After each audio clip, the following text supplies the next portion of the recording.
जी, दीदी का विषय है मार्ग शिव शिष्टता का है और मंजिल भगवान शिव स्वयं। आप सभी के चरणों में मेरा प्रणाम। सभी दीदी से दीदी मैं प्रार्थना करने आई हूँ, हाथ जोड़कर विनती करती हूँ दीदी आप अपने रिश्ते को समझिए। बहुत दीदी की चर्चाएं सुनी, भैया की भी सुनी। मुझे इस बात का दीदी माफ़ी चाहूँगी, विषय से थोड़ा हट रही हूँ, लेकिन मैं बड़ी उम्मीद लेकर आई हूँ दीदी कि आपके गुरु शिव हो जाए। आप इस रिश्ते को समझिए। आज तक हम लोगों ने क्या किया, 300 को भारी मत करिए। बहुत दीदी शिव को पाना बड़ा इजी है, जरा सोचिए। आप समझिए इस रिश्ते को, नहीं समझिएगा तो रिजल्ट नहीं मिलेगा। क्योंकि आप इस चीज को जब तक समझने की कोशिश नहीं कीजिएगा कि शिव चर्चा का मतलब होता क्या है, क्या 300, क्या चर्चा करना, क्या लोगों के बीच में जनसंपर्क करके 10 नामों की घोषणा कर देना। नहीं दीदी, शिव चर्चा एक चीज की दर्द भरी पुकार है। शिव की वो व्यथा बता रहा है, वो गुरु इतना सुंदर है और उस शिव को गुरु मानकर आप लोग कर क्या रहे हैं। मुझे बड़ा दुख हो रहा है दीदी। मैं बहुत रिक्वेस्ट कर रही हूँ, पहले इस चीज को समझिए। आप जरा एक अनुदाहरण दे रही हूँ दीदी, पहली बार आप माँ बने होंगे तो माँ का भाव अपनी मम्मी से नहीं पूछे थे। क्या पूछे थे आप? नहीं पूछे थे दीदी।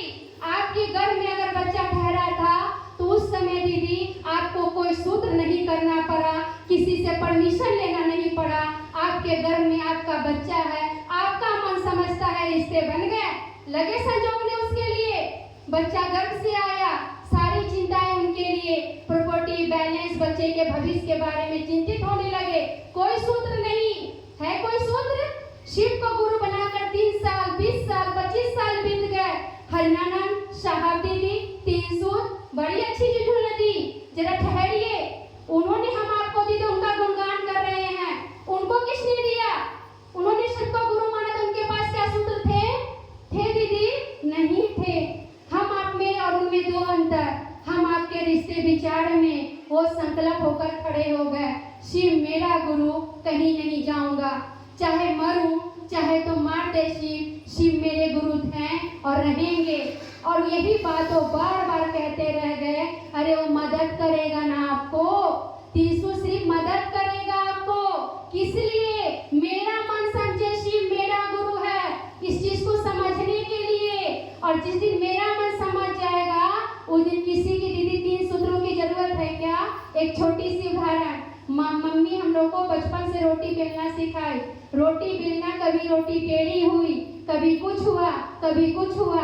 एक दिन रोटी बेलना हम आपको आ गया।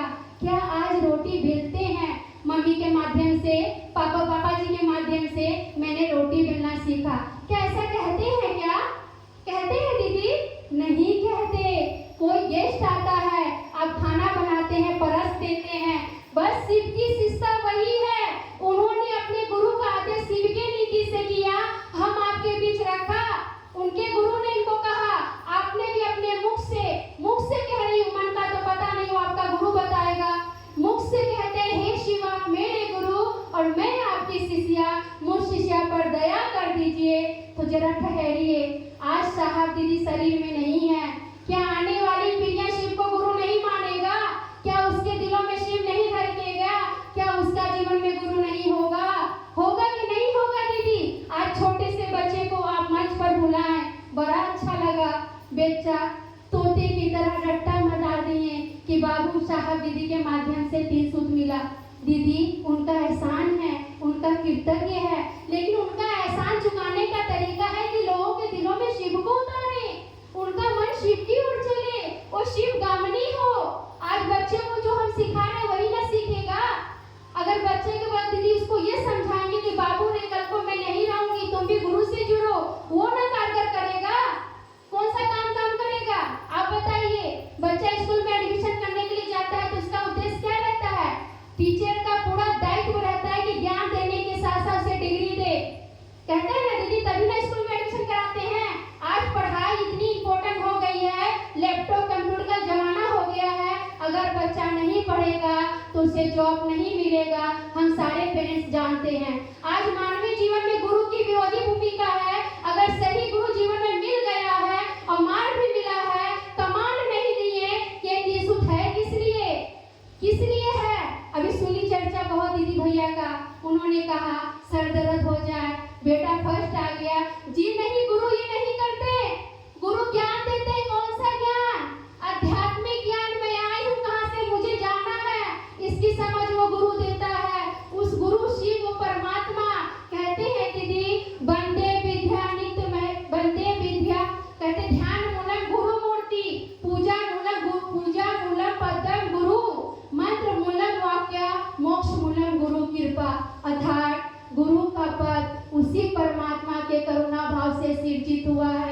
जो परमात्मा ईश्वर के कुर्सी पर बैठा है वही परमात्मा की दया से दीदी गुरु भाव हुआ है। जब वो परमात्मा किसी व्यक्ति को अब अपनी दया से उसे भव बंधनों से मुक्त कर परम आनंद की ओर ले जाने की इच्छा रखता है, उसे गुरु भाव कहते हैं। वो दीदी गुरु करुणा की मूर्ति है।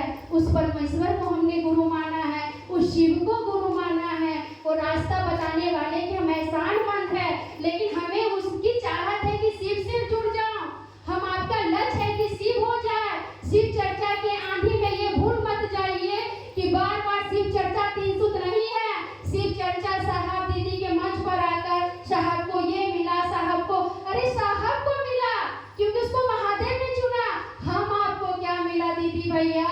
हम आपको छोटी मोटी अनुभूतियां, अरे हम आपको तो शिव बनाएगा वो शिव। हम आपको शिष्या नहीं शिव बनाने का काम करता है। उस गुरु से तो जुड़िए, उस गुरु से पढ़ने की स्थिति में तो आइए।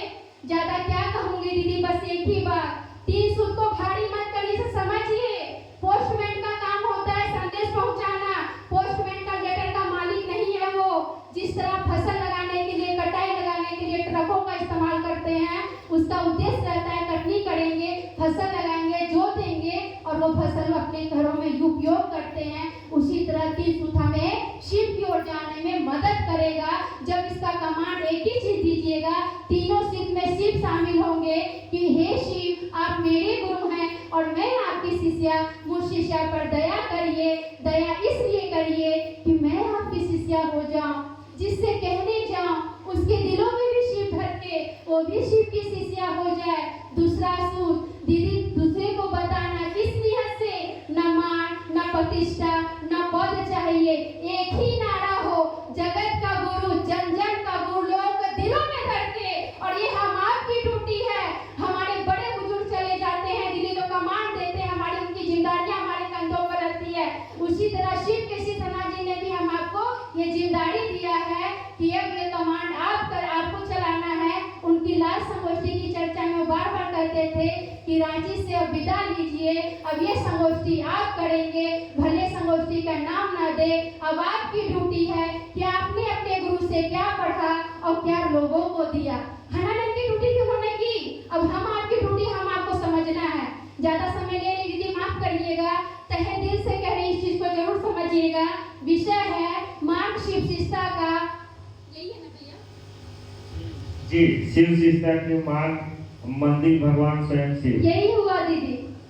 मार्ग शिव शिष्टा का, शिव शिष्टा मतलब समझते हैं, शिव मेरे गुरु और मैं उनकी शिष्या। शिव की शिष्टा में कोई गुरु नहीं है दीदी। एक शिव का शिष्य हनानंद भी शिव शिष्य है, गुरु नहीं है वो गुरु नहीं है। और इस गुरु की शिव को गुरु मानकर, इस मार्ग की शिव की शिष्टा में गुरु मानकर दीदी हम आपने क्या किया?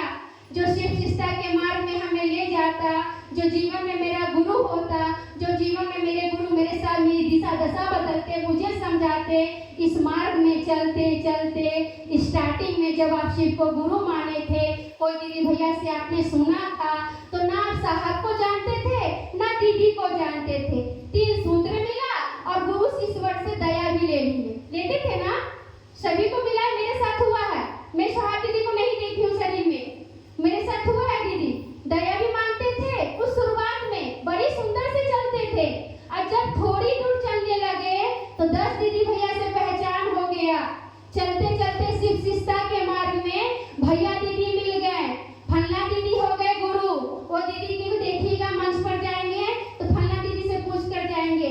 यानी उनका पूरा लक्ष्य, पूरा उद्देश्य ईश्वर से जुड़ कर उस भैया दीदी से जुड़ गया और उनका वहां से कनेक्शन कट गया। ये मार्ग शिव शिष्टा की थी, क्योंकि शिव के दया के बिना यहाँ चलना बिल्कुल ही कठिन है। क्योंकि मैं जो भी बोल रही हूँ ये भी समझना, आप अपने गुरु की दया से ही समझिएगा। लेकिन इस मार्ग में जरा ठहर जाइए। क्या हम आपने ऐसा नहीं किया? अरे भैया दीदी आएंगे तो चर्चा शुरू करेंगे, फलना जगह से फलना आएगा तो करेगा, अरे फलना दीदी गुस्सा हो जाएगी मैं करूंगी तो। जरा सोचिए दीदी, जब मेरे गुरु मुझ पर अनुभूतियां दे रहे हैं, मेरे गुरु से जब दया मांगने में मैं पीछे नहीं हटती तो उनका कार्य करने के लिए किसी की मोहताज क्यों? शिव की शिष्टा तो अपने गुरु की दया से हो रही है, और एक शिष्या पर हुकूमत तो उसके गुरु की चलती है, किसी दीदी भैया की नहीं चलती। क्योंकि किसी का औकात नहीं है दया करने की,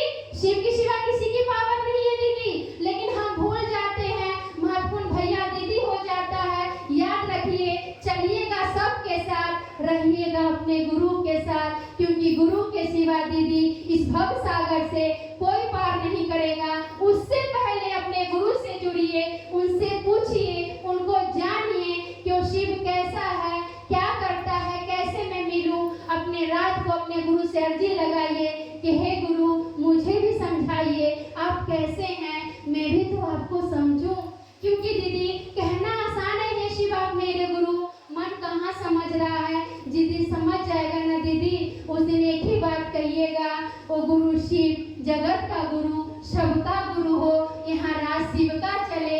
जगत का कुर्सी पर बैठा है लेकिन कोई नहीं पूछता उसको, कोई नहीं जानता। किसी से कहिएगा तो आम आवाम भी बता देगा शिव तो जगत गुरु है, कौन सी बात करने आई हो। लेकिन दीदी हम आप शिव के शिष्य नहीं है, तो हमेशा याद रखिएगा ये मार्ग शिव शिष्टा यानी आपके गुरु स्मार्ग में ले जाएंगे। दूसरा किसी के पावर साथ सभी का देंगे, लेकिन रहेंगे महादेव का, महादेव से जुड़ेंगे। क्योंकि दीदी 9 दीदी भैया सबकी अपनी अपनी यात्रा है। दीदी कहते हैं, आप लोग भजन में गाते हैं ना कि यहाँ पैंचा उधार ले लीजिएगा, वहाँ कोई पैंचा उधार नहीं मिलने वाला। आप सभी से रिक्वेस्ट करती हूँ, जिसे आपने कहा है शिव आपके गुरु, आप उसको जानिए। जो आपके बुरे समय पर जहाँ ना तस्वीर होगा ना प्रसाद होगा, उस कंडीशन पर भी आप शिव को गुरु को पुकारते हैं और वो दया करते हैं, वही आपका गुरु है। उन्हीं से जुड़िए, वही परमात्मा की बात हो रही है। सबका माली वो शिव है, सबका बॉस वो शिव है, उससे जुड़ जाइए दीदी, तब ना शिव की चर्चा होगी, शिव गुरु स्वरूप की बातें होगी। अभी तो सब मंच पे आते हैं तो साहब दीदी गुरु की बातें तो बहुत है दीदी, लेकिन मेरी तहे दिल से यही मनसा थी कि मैं आपको ये बात रखूं, पति से रिश्ते के लिए, बेटे से रिश्ते के लिए कोई सूत्र नहीं, बस एक महादेव इतने भारी हैं, 3 सूत्र रास्ता है दीदी। जिस तरह मैं दिल्ली से यहाँ आई तो मैं मेट्रो ली, ट्रेन ली, बस ली, तब यहाँ पहुंची, लेकिन मंदिर तो मेरा ये था यहाँ आकर आप लोग से मिलना, अपने गुरु की बातें करना, ये ना मंदिर हुआ। उसी तरह साहब ने हम आपको रास्ता बताया, लेकर आपके गुरु चलेंगे, आप अपने गुरु से जुड़िए। साहब दीदी का एहसान है, लेकिन जुड़ना हमें शिव से है। उनकी बातों को जब तक हम समझेंगे नहीं, जब तक आप शिव से जुड़िएगा नहीं, तो उनको भी नहीं जानिएगा कि शिव का शिष्य है क्या, वो कह क्या रहा है, हम आप समझ क्या रहे हैं। चलिए इन्हीं चंद शब्दों के साथ दीदी अपने गुरु को अपने चरणों में रखते हुए आप सभी को प्रणाम करती हूँ। मेरा प्रणाम स्वीकार करती हूँ।